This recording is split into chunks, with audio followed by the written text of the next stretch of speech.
Hey, what's up guys? Professional outdoor photographer David Johnston here, and I'm excited to bring you this class on composition essentials for outdoor photography.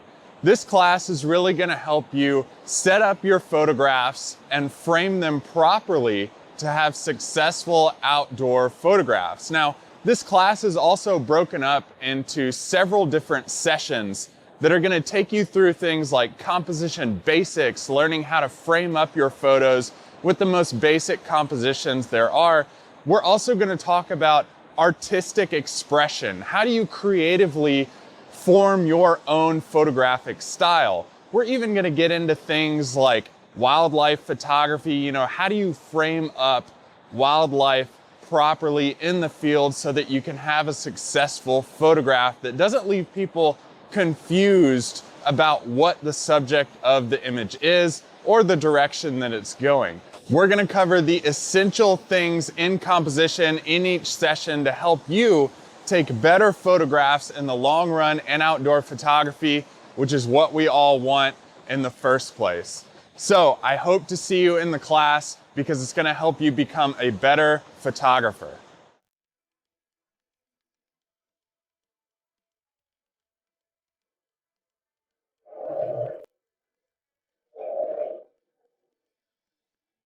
Hey, what's up guys, and welcome into this session on composition basics. Compositions in photography are basically the foundation of creative expression for your artwork that is outdoor photography. There's definitely a lot to hit on with composition, and there's definitely a lot to remember with your settings and the technology in your cameras. However, composition is the foundation of setting up a good photograph and framing an image properly. Right now I'm in Great Smoky Mountains National Park, and what I want to do here is accentuate the subject of where I am, which is fall photography. Fall photography is huge in Great Smoky Mountains National Park because we have tons of foliage that's happening all around us. Elevations change at different times of year, but with composition, we're going to be working with the basics on how to frame up this subject matter the best way possible. So the first thing I want to hit on is something called the rule of thirds. Now, if you have taken any art classes at all, you know that the rule of thirds is how you organize the subjects and complementary subjects that are within your frame. Now, if you think about the photograph, you can think about the screen that you're watching me on right now. With the rule of thirds, imagine that you have grid lines going across your screen. They're going to be dividing your frame into three sections based on a vertical orientation and a horizontal orientation. Now, what you want to do with the rule of thirds is place your subjects and complementary subjects along the grid lines and intersecting points within the frame. This is going to help you properly align your subject matter within your frame without just putting it directly in the center or at the very top or at the very bottom. Knowing how to do this is going to help you create better photographs. So what I have behind me is this scene of a mountain stream going through Great Smoky Mountains National Park, but we also want to accentuate the fall foliage. So using the rule of thirds, how exactly do we go about that? Well, it can be pretty simple because we have to think about, okay, what's the main subject here? The main subject is fall foliage. That's why we came here. That's what we came here to shoot. And that's what's most interesting around us. The complementary subject is the mountain stream that's going downriver. The mountain stream is a complementary subject because in this situation, it's here all the time. It's not changed by the fall foliage, so we can use it within our composition, but it's not the main idea or the main subject of the image. So what I'm going to do is pronounce the main subject, which is the fall foliage, and have the mountain stream going down at the bottom of the frame. Splitting it up this way, I'm going to place the mountain stream horizon line, which is my ground level, at the bottom of the frame on the bottom rule of thirds grid line. This is going to help me accentuate the fall foliage up top, and it's gonna help me create a better photograph using the mountain stream to lead you into the main subject, which is the fall foliage canopy above. Now, while the rule of thirds is a great way to construct a good photograph and a good composition, there are also other ways of using the same principles, just with a slightly different alteration. So let's head upstream and try using the same principles, using something called the golden mean or the golden ratio to construct a good composition and outdoor photography.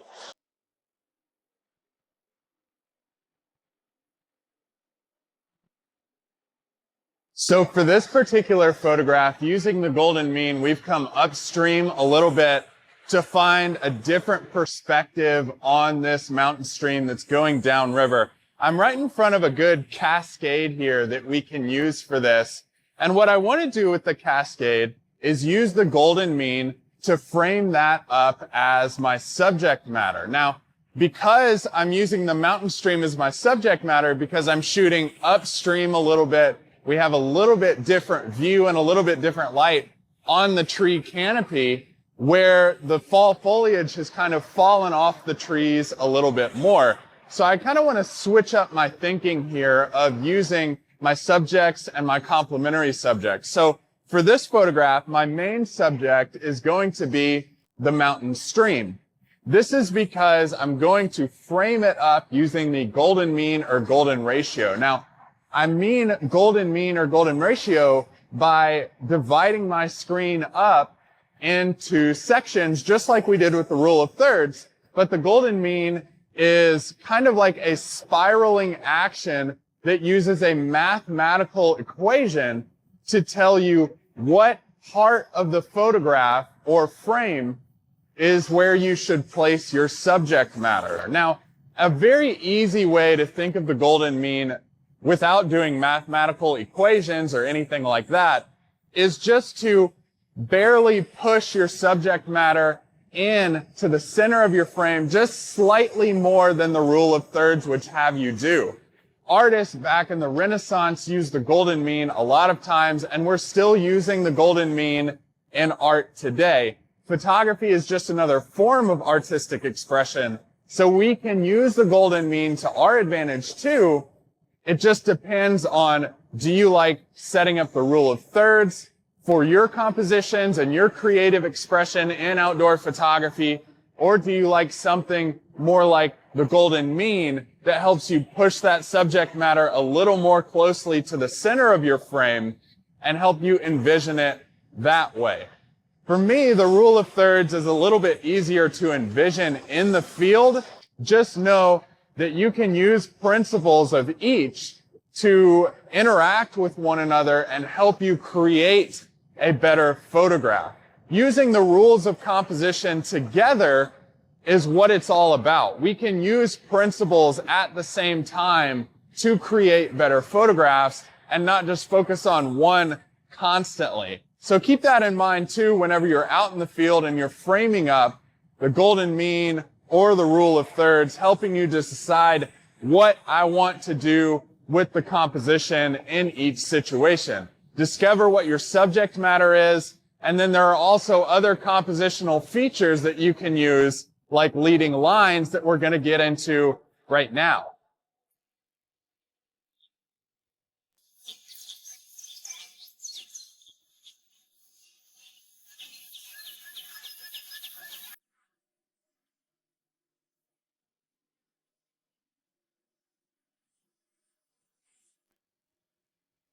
All right, guys, so I've come way upstream here to talk about my favorite compositional technique that is one of the most basic ones that you can use to improve your outdoor photography, and that's the use of leading lines. Now, I like to use leading lines because it allows me to get more creative about my photography, but it also allows me to make my viewer explore what is in the frame. So what's going on in the composition? What is the subject?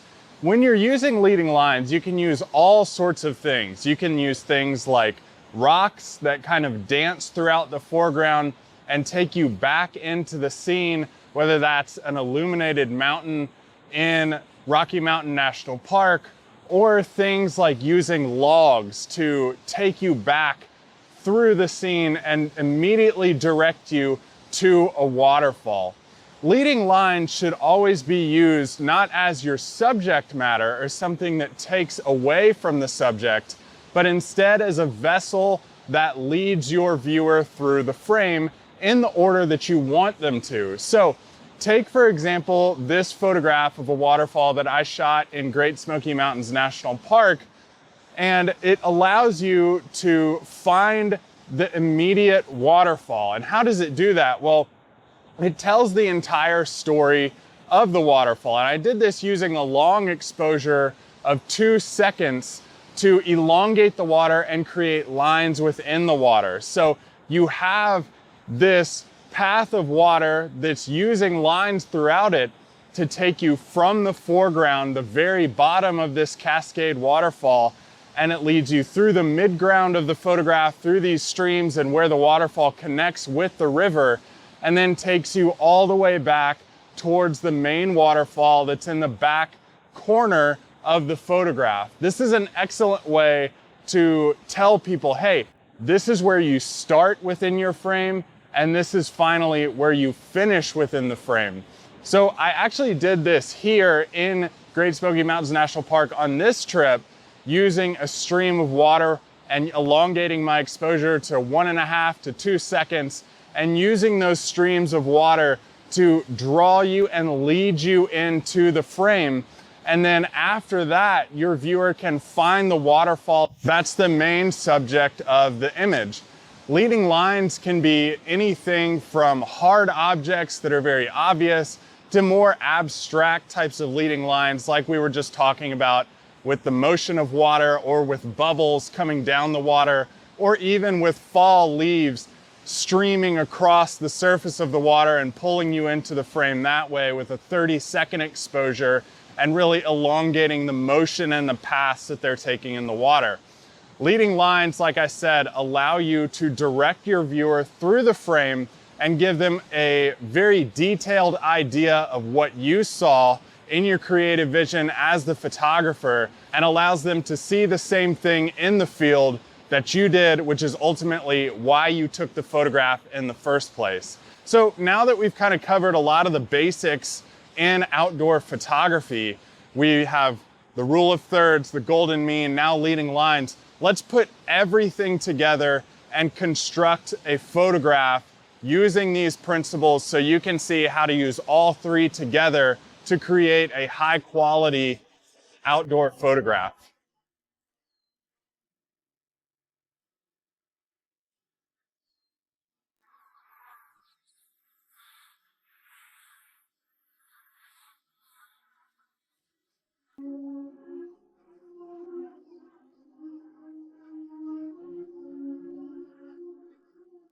So what you see behind me is an extremely classic view of a waterfall that you would see in fall in Great Smoky Mountains National Park.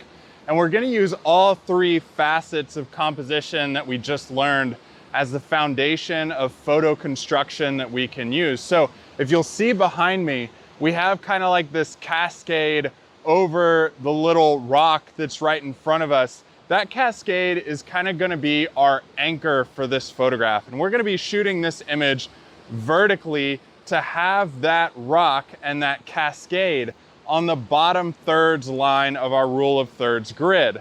We're also going to try to push it a little bit more towards the center to allow us to also use the golden mean as much as possible and get that placement of that cascade as best as possible within the frame. It's kind of a give and take here on what you can use within the frame of what you're shooting to your advantage. So also what we're going to be doing here is using a longer exposure, something like 2 seconds at f14 ISO 400, to get enough light in and enough detail off of the movement of the water to use that cascade, and then the following streams of white water that's going back through the frame to pull you in to the photograph. Now, lastly, what we want to do is use our horizon line on the top thirds line of the rule of thirds grid to help us frame up our horizon line and get enough of the fall color that's within this image into the frame, because fall is a big time of year. You know, changing of leaves only happens about 2 weeks throughout the entire year. So you want to create that aspect and that feeling of fall within your images. I'm going to be doing that within this image here behind me, and it was a good way to construct an image, construct a feeling, lead your viewer through the entire frame, and share with them the season that you came out to photograph this scene in. Fall is a great time to come to Great Smoky Mountains National Park and practice your basic compositions as the foundation of your images. So I know if you follow all of these phases of the basic foundations of composition and outdoor photography, that you're gonna start seeing improvement in your own photography, and it's gonna help you take better photos in the long run. I want you to remember that this isn't something that always comes really quickly to every single photographer. This can take time and practice and repetition, trying to get these foundational principles into your bag of tricks whenever you go out and photograph within the outdoor scene. So practice these, start framing your images up, get outside and start creating better compositionally sound images with your composition principles.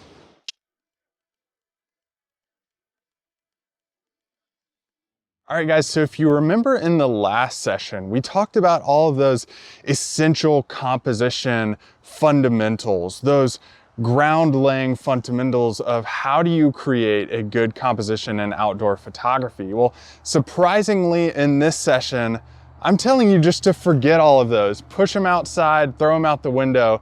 And that may seem a little weird, but I think we should always remember why we actually got started in outdoor photography. You know, we didn't get started in it because of the monetary value of it or making money in outdoor photography, but instead we loved it because we love being outside, taking pictures of cool things, things that might appeal to us, catch our eye. We all see those images and think, wow, this could be a great photograph. I wonder why. But I don't want you to completely forget about the fundamentals. And that might seem a little weird, but we're trying to balance this paradox of knowing what makes a good photograph in the outdoor scene, while at the same time taking photographs of things that look cool to us. And that's called creating your photographic style. So all around me, you'll see leaves and these late fall color leaves, and they've mostly fallen on the ground here. What I can do here is create intimate outdoor photographs, the intimate scenes of the small details that make up a grand landscape. You know, so many times we get to a place and we see the whole photograph, the grand landscape, but when we whittle down our composition, we can get down to the minute details that make up that grand landscape. And that's what I'm doing today, telling the whole story of this place. So we can actually take out any lens you want to and just kind of walk around looking at the ground, figuring out what might look cool in a frame or what might compose well in a frame. And there's no rhyme or reason to what might look good to you, but just keep things in mind like pairing colors, having a lot of fall color if you're doing this style, or if you're doing flowers or grasses, pairing up highlights and shadows, creating good contrast in your compositions. But walking around and looking at these, keep a couple things in mind. Number one, I want you to think about filling the entire frame. You know, when you're photographing intimate landscapes or details or outdoor scenes, a lot of times we tend to make those subjects small. The main subject idea is why we thought that photograph looked cool in the first place. So instead of taking a photograph with a lot of space on the edges, we want to narrow that down and fill the frame with the predominant color, with the predominant shape, and with the predominant detail. I don't want you to be afraid, though, of forgetting those composition fundamentals that we just went through in that session, because your creative vision is the most important thing here, and it's going to allow you to enjoy outdoor photography most. So think about, it's okay to place your subject directly in the middle of your frame, but be sure to fill the frame with that subject. Take a photograph that really dives deep into what you see and fill the entire frame with that. Also, I want you to think about moving around the image. How do you frame up your image with this intimate detail or with your creative vision that's not worrying about rule of thirds or leading lines or anything like that? But what is the flow of your photograph? Take a look at this image that I shot of some fall leaves, and we can see what the flow is by where the leaves are actually pointing. So you kind of start down with the main idea subject, and the leaves point in a directional flow that gets you to the end point. It allows your viewer to discover things about your image that they normally wouldn't. So keep in mind flow. Here's another example from the exact same day. We have flow from right to left, moving with the leaves throughout the image that are sitting on this log in the forest. So we have to think about the flow, filling the frame, still creating an interesting composition, but not necessarily being tied and married to all of the compositional fundamentals, giving us freedom to create a photographic expression and our own photographic style within outdoor photography. This can be done with literally anything. It can be done with some frozen water on a river with rocks and twigs and logs going through it. This can be done with, like we just said, leaves. This can be done with different things like grasses and even intimate repeating designs in nature that we can photograph with something like a macro lens. This is great with desert photography and desert plants. So fill the frame with all the things that you see in the outdoor scene that are really interesting to do. Now, one thing that I love to do with this is get my drone out and really take this idea of filling the frame and not being married to those composition fundamentals, but using that feature that I find interesting in the outdoor scene from a bird's eye view with my drone. Let's hit to the air.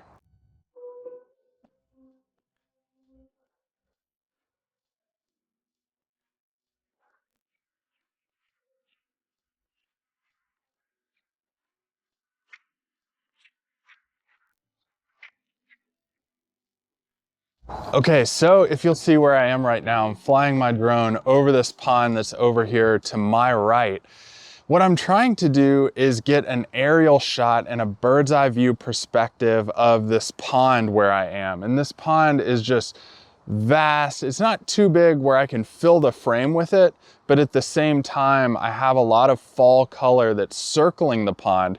And I want to frame this up using an aerial perspective with my drone. So I kind of fly it up above these trees and basically just look for any good perspectives that I have here. And what I like to do when I do this is point my camera down in bird's eye view, and I'll slowly lift off the ground and elevate my drone until I get a composition that I think looks good. So what I'm trying to do here is get the pond exactly in the center of the frame, but have these circling fall color trees around the pond, framing it up nicely and having that pond vastly fill the frame that we're photographing here. So what I'm doing is just looking for an angle that I like, and I can rotate my drone to find the right angle. And if I'm shooting this in a horizontal scene, I can easily shoot this pond long ways and have it fill the frame and take up the vast majority.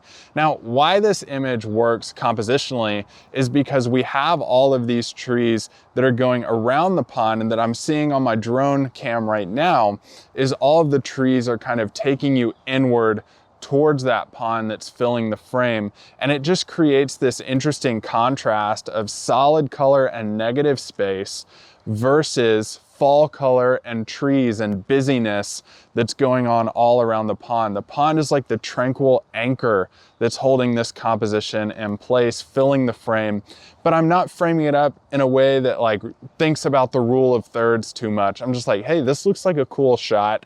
Let's fill the frame with it. Let's really feature that main subject well and have the fall color leaves around it and feature those well too. Now, another thing that I can do after I get that shot, you know, I have a 30-minute battery on this drone, I can easily just continue to fly over the landscape and find different things that work within the frame that I have from the air. So I'll just fly around and look at the fall color. What I'm looking for here basically is patches of color that might pair well together. We have colors of yellows and oranges and reds and greens. So I'm trying to look for a spot that pairs all of that together. Compositions aren't just pretty pictures. What they can do is tell the story of a place that you are at, so that you can effectively repeat that story through an image to your audience. So we have fall color here. It's the main subject, main idea of this season. This is an excellent way of finding your compositions in the outdoor scene, but doing so that's not tied or married to those fundamentals that we covered here. What I think is successful outdoor photography is when you're able to develop this style and develop your own creative style in photography, because then you can think of, hey, I know these composition fundamentals are there. I know what the rule of thirds is, the golden mean. I know how to use leading lines, but I also want to express myself creatively through my vision. So what you can do is easily pair what you see in nature and why you enjoy outdoor photography in the first place, even if it means breaking those rules and filling the frame with a subject that's just smack dab in the middle of your frame.